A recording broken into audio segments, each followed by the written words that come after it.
Retour sur le plateau Equinox, deuxième partie consacrée au débrief du journal. Madame, Monsieur, si vous nous rejoignez à l'instant, nous sommes toujours en compagnie de Maître Joseph-Claude Bilega et Raoul Lemopi depuis Yaoundé, enseignant de philosophie au lycée bilingue de Nilon-Brazzaville. Nous sommes dans le 3e arrondissement de Douala et nous a rejoint sur ce plateau Prince Joël Moukage. Bienvenue une fois de plus, il est journaliste.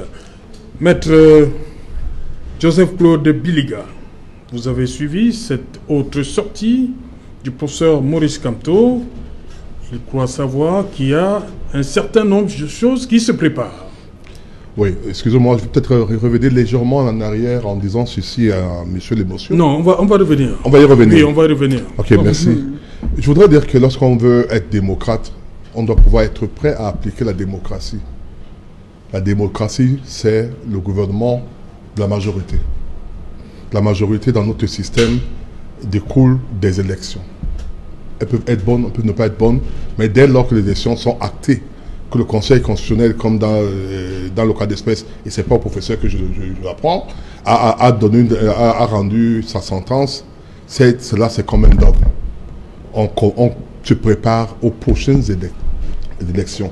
On n'a pas à donner des ordres à ceux qui sont au pouvoir.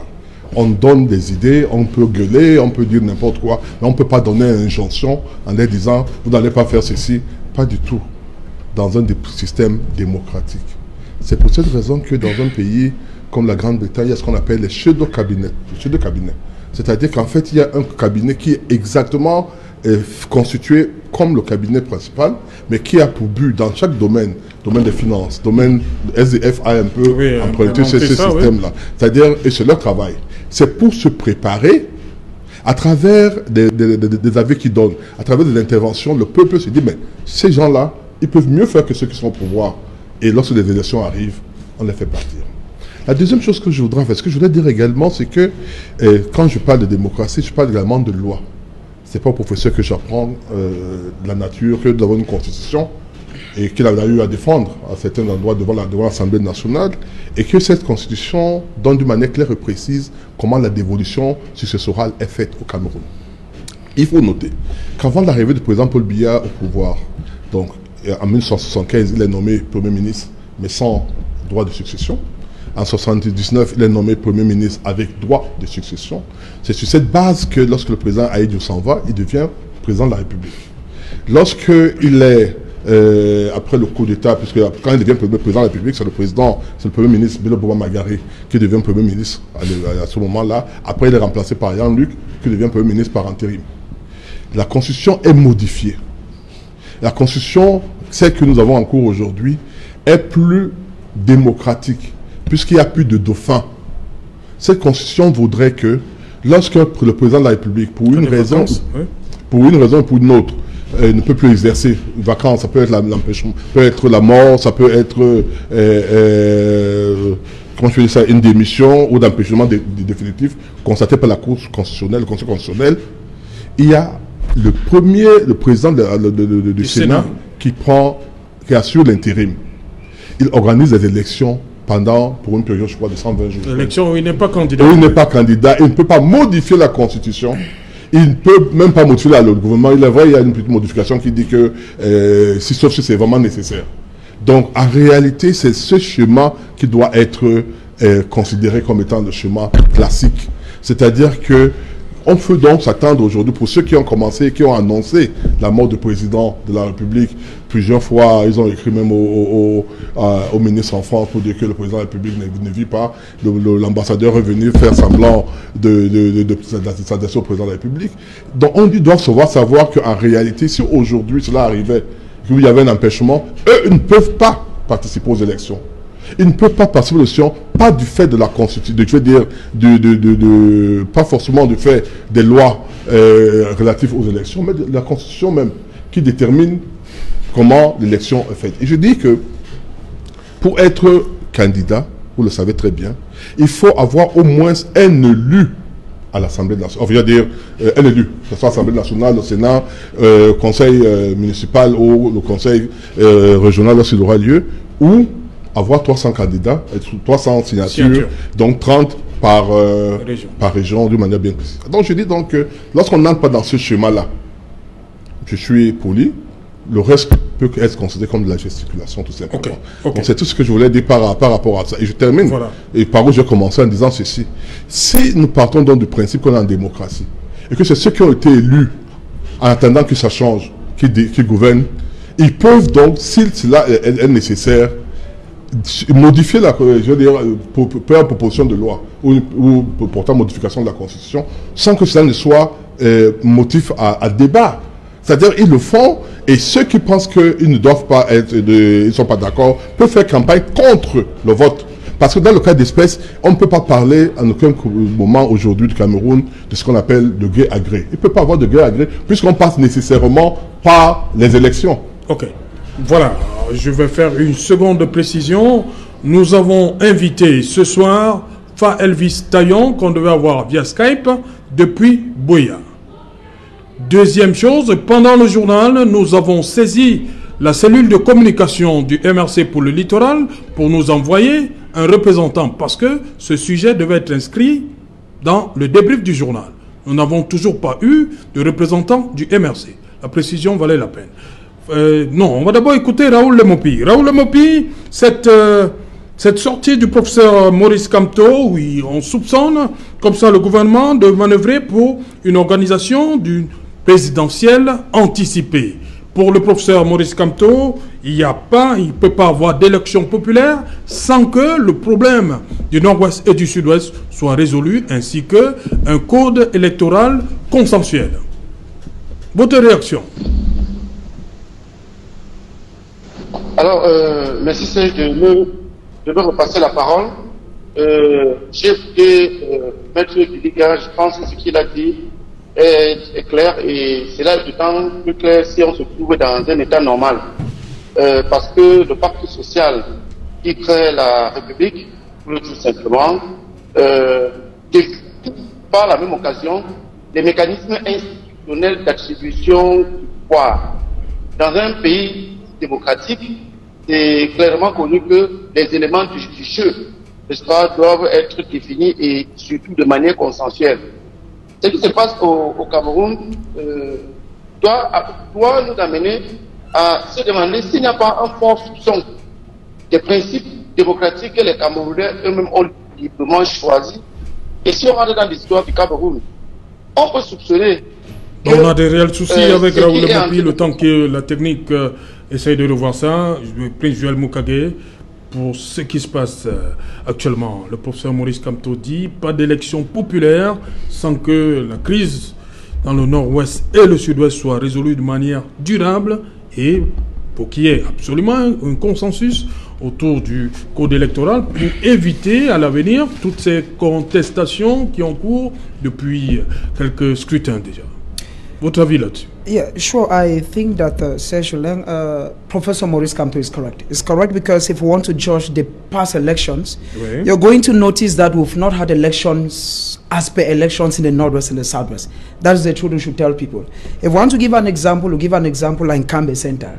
In Kambe Center, during the parliamentary elections, it was just Ngala Jerawat alone because Awudumbaya didn't go for the elections. Oui. You now discover, SDF. yeah, in SDF, you now discover it's the same case in other areas in the Northwest as well as the Southwest. So I think that Professor Maurice Kamto is looking at a situation whereby a country, I want to put it at the level of the CPDM, you discover that the CPDM has a machinery which I think Professor Maurice Kamto has understood.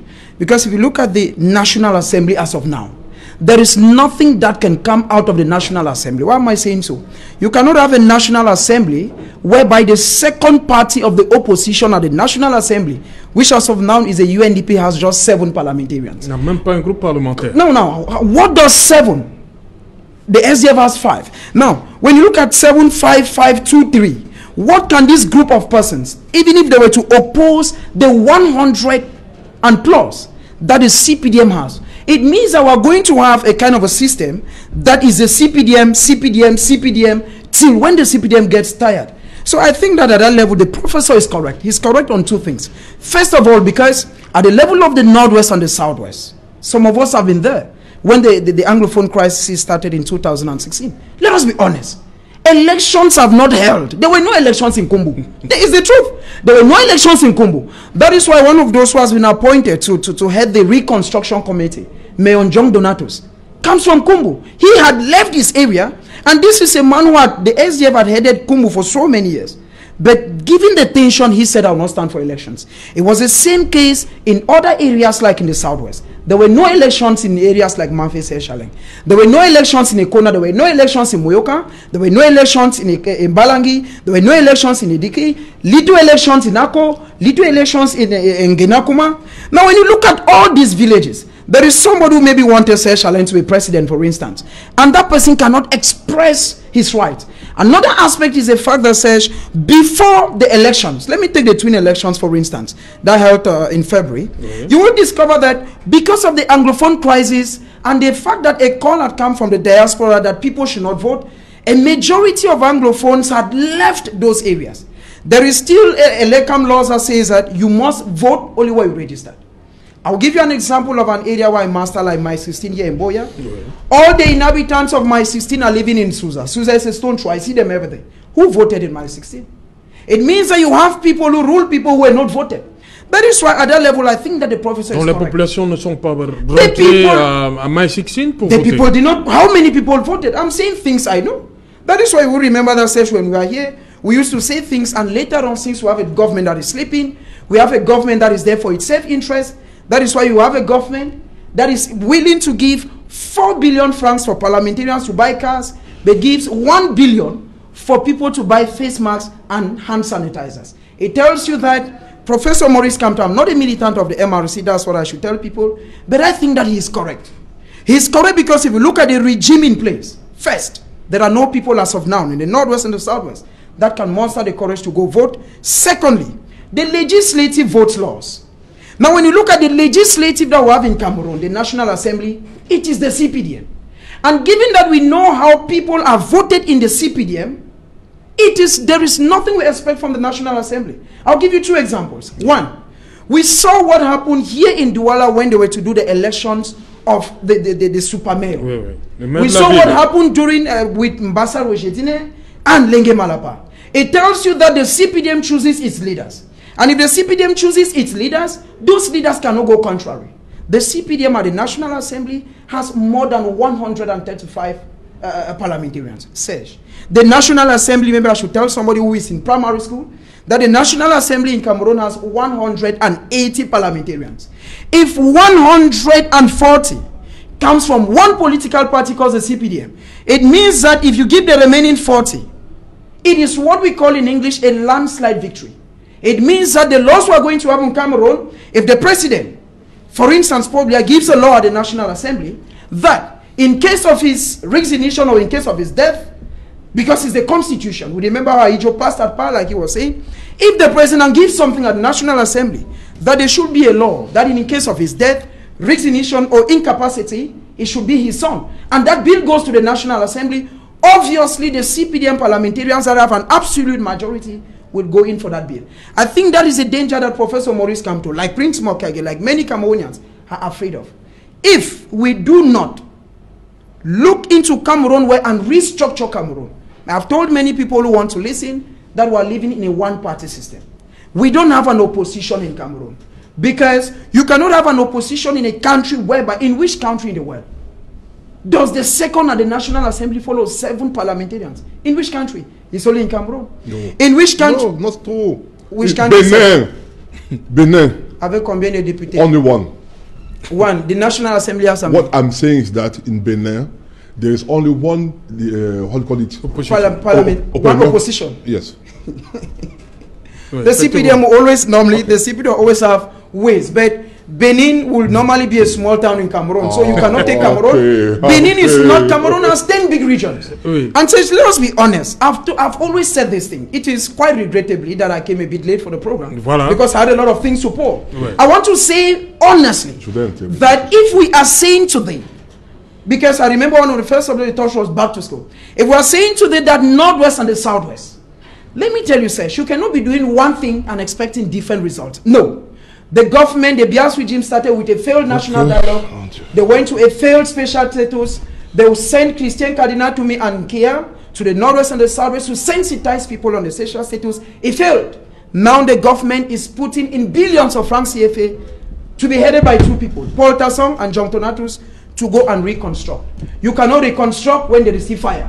You only reconstruct when the fire has died. As of now, let the president quench the fire in the Northwest and the Southwest before you can reconstruct. And more to that session, I want to say that Professor Maurice Kamto is correct. Like I said before, I'm not a militant of that party, but the truth remains that in this country, we do not have an opposition. We have one party system in Cameroon, and it is the CPDM. Ok, voilà. Vous voulez réagir, je suis un peu embêté. Je suis embêté parce que j'ai l'impression que on refuse de comprendre. Nous sommes dans un système où, au niveau de l'Assemblée nationale, que le RDPC est 60 combien, la moitié de 180 combien 90, 91 votants, ils feront passer leur loi. Donc ça ne sert à rien de penser que parce qu'il y a 190, ou même s'il y a 180, 178, même s'il y a seulement deux d'opposition, même s'il y a 80 membres de l'opposition, sauf dans certains cas où la loi prévoit qu'il y a une certaine majorité qualifiée, le RDP, la majorité passe. C'est pour cette raison que même aux États-Unis, laissez-moi parler, monsieur, en France, partout où il y a les partis au pouvoir et à l'opposition, ces partis font passer leur loi parce qu'il y a ce qu'on appelle, d'une manière générale, ce qu'on appelle la discipline du parti. Il peut arriver qu'il y ait des dissidents. Vous savez, parfois, il y a des marchandages au niveau des députés qui veulent peut-être aller vers l'opposition et autres. Donc, cessez de dire aux gens que le RDPC, qu'il n'y aurait pas de démocratie, tout simplement parce que le RDPC est majoritaire. Je vous dis donc que le RDPC est sur 180 des députés, 91, ils peuvent gérer le Cameroun. C'est ce que la loi dit. Donc, ça ne sert à rien de continuer à dire qu'il y a ceci. La deuxième chose que je dis, je vous ai donné tout à l'heure des conflits en Afrique. Oui. Il y en a également en Europe. La France avec les Basques. La France avec la Nouvelle-Calédonie. Il y a élection récemment, là, il doit y avoir l'élection de Nouvelle-Calédonie avec les Kanaks et autres. Où il y a même eu la prise d'armes avec Chibao, Jean-Marie Chibao et autres. En 1989. En 1989. C'est-à-dire que même dans ces pays-là, où il y a la démocratie est ancrée, c'est le gouvernement qui est en place qui gère. L'opposition est là pour faire des contre-propositions, pour critiquer le gouvernement s'il le veut, ou dans le cas, comme là, il y a le Covid-19, s'associer au gouvernement pour faire évoluer. Mais cessez de faire croire aux gens que lorsqu'on va crier fortement, tout va changer. Non, ça se passe à l'Assemblée nationale. Si vous n'êtes pas là-bas, vous pouvez parler dehors, vous n'influencerez jamais ce qui se passe là-bas. Je voudrais dire également ceci. Tout à l'heure, je me suis un peu égaré en parlant du nord ou du sud-ouest. J'en parle les autres. Les conflits, personne ne sait quand les conflits finissent.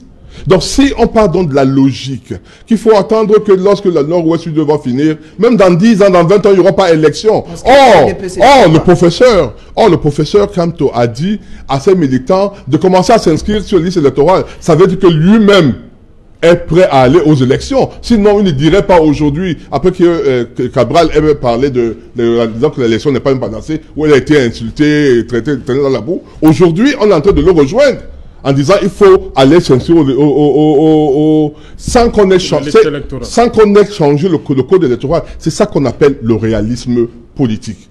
C'est-à-dire que, au lieu d'être là à dire le code est mauvais, puisque ce code-là, avec ce code en 2013, les gens sont allés aux élections. En 2018, le professeur Kamto y est allé, il a dit qu'il a gagné les élections avec ce code-là. C'est-à-dire que je dis aujourd'hui, ce qui est important, et je me rappelle, par rapport au nord au sud-ouest, c'est ce qu'il avait dit. Il avait dit que tout ce qu'il va aller aux élections après que le président Biya ait convoqué le corps électoral. Que parce que ceux qui ne vont pas aux élections, les absents ont toujours tort. Et qui va aux élections pour pouvoir influer sur la marche du nord-ouest, sur le conflit du nord-ouest et du sud-ouest. Le fait qu'il ait changé 2 semaines le jour de la clôture des dépôts de détention ne change rien fondamentalement à ce qu'il a dit qu'il était censé. Donc ce que je voudrais donc dire, et je terminerai par là, il n'y a pas de quota de participation aux élections. C'est-à-dire quoi? Je veux dire que nous sommes dans un système représentatif. Nous sommes 26 millions de Camerounais, à peu près. Il n'y a pas 5 ou 8 qui vont voter. ceux qui votent, c'est ceux que la loi a prévu qu'ils doivent voter. C'est-à-dire, il y a un âge pour aller voter. Oui. Il y a des conditions qui sont réunies. Il y a ceux qui sont inscrits au Cameroun, il n'y a pas une interdiction, il n'y a pas une obligation d'aller voter. Il n'y a pas un taux de pourcentage que si vous n'avez pas, on va considérer que vous êtes mal élu, etc. Donc, dès que vous intégrez cela, ça ne sert à rien de dire je ne vais pas aux élections, sachant que même si sur 100 personnes, 2 seulement vont voter, ces élections seront valables. C'est ce que je voudrais dire. Donc, au lieu de... Vous avez le droit de critiquer le gouvernement, de l'insulter. Moi, je dis, le gouvernement, c'est des êtres humains. Ils peuvent ne pas être parfaits. Mais dites la vérité aux gens. Dites-leur qu'en réalité, nous sommes dans un système qui veut que c'est la majorité qui gouverne. Cette majorité est là. Elle est du RDPC. Et c'est un fait. Vous ne pouvez donc pas imposer au RDPC de changer les lois comme vous voulez. La Constitution peut être changée par le référendum. On peut le faire. Tout comme le président peut choisir de passer par l'Assemblée nationale, il sera dans la loi. C'est ce que la loi dit. Aussi simple que ça. Dès lors qu'on est acquis que c'est ce que la loi dit, est-ce qu'on a violé la loi en y allant? Partez-vous à travers les campagnes que vous faites pour que lorsque les élections auront lieu, si c'est dans 5 ans, comme c'est prévu, vous gagnez la confiance des Camerounais. Puisque vous êtes allé dans cette élection en disant que vous avez gagné, ça veut dire que ce code-là, vous le connaissez. Moi, le débat sur le code, je l'ai suffisamment évoqué ici. Je l'ai suffisamment évoqué, je ne vais plus y revenir. Si vous estimez que le code n'est pas bon, faites ce qu'on appelle majorité critique. Une masse critique qui vous permettrait peut-être de faire changer les choses. Mais en attendant, c'est pas devant l'Assemblée nationale que cela se passe. Joël Mokage, le professeur s'accroche toujours sur le conflit dans le nord-ouest. Il faut résoudre ça d'abord. Serge, the truth is, we are living in a country... Et ça, c'est même depuis Joshua aussi, on l'a vu devant le Conseil constitutionnel. Il dit que le nord-ouest et le sud-ouest n'avaient pas voté. Voilà pourquoi il a obtenu le SDF. Lui, en tant que candidat du SDF, a obtenu ce score-là. Sure. The truth is, I always tell people, those who want to listen, that there were no elections in the northwest and the southwest. We had CPDM people who fabricated their people from Yaoundé and came and imposed on the people in the northwest and the southwest. That is why you have the same people who are parliamentarians being the same parliamentarians. Says, if you've had the opportunity to have gone down maybe to villages like Kambe, to Akko, to Misaje, to Chongi, to places like Manfe, Akwaya, Mabunji, you will discover that some of us just stay. That's what I used to say every day. The truth is this. If the president loves the Englishman, because as of now, the Englishman has been relegated to the bottom. That is why you have a country where the military, or rather the president comes to accept that the military was responsible for the havoc that occurred in Garube to today who have not heard the feedback. Let us be very honest. It is high time that this government in Yaoundé considered the positions of the Anglophones. Why? Because the Constitution says, and it's clear, the professor will agree with me, that the second personality in Cameroon after the president is supposed to be the prime minister, as per what we agreed in Fumban. But if today the second personality is the president of the Senate, the third is that of the National Assembly, and the Englishman has been relegated to the fifth position, then those who are saying that there is cause for the Englishman to rethink, they are perfectly correct. Okay. Merci Prince Joël Mokage, malgré le retard. Voilà, prochaine fois, j'espère que vous serez à l'heure. Voilà. Merci Maître Joseph Claude Bilega d'être venu une fois de plus. Oui, merci de m'avoir invité. Moi, ce que je voudrais dire en réalité, c'est que ce que mon copanéliste dit par rapport au système anglophone, tout à l'heure, on n'était pas là, nous allons longuement parler. Oui. Nous avons dit qu'effectivement, il y a des problèmes qui étaient au nord, au nord, au sud-ouest, mais qui ont été solutionnés. Peut-être qu'on peut s'améliorer. Voilà. Je voudrais quand même terminer en disant ceci. Tout à l'heure, je l'ai dit. En République démocratique du Congo, il y a eu des régions entières, des provinces entières qui n'ont pas voté le président. C'est ce qu'il dit. Il n'y avait pas eu élection là-bas. Voilà. Merci à Raoul Lemopi depuis Yaoundé. Madame, Monsieur, nous sommes arrivés au terme de cette édition et qui nous sera rendez-vous demain lorsqu'il sera 19h pour un autre numéro. Bonsoir Nanga et Boko.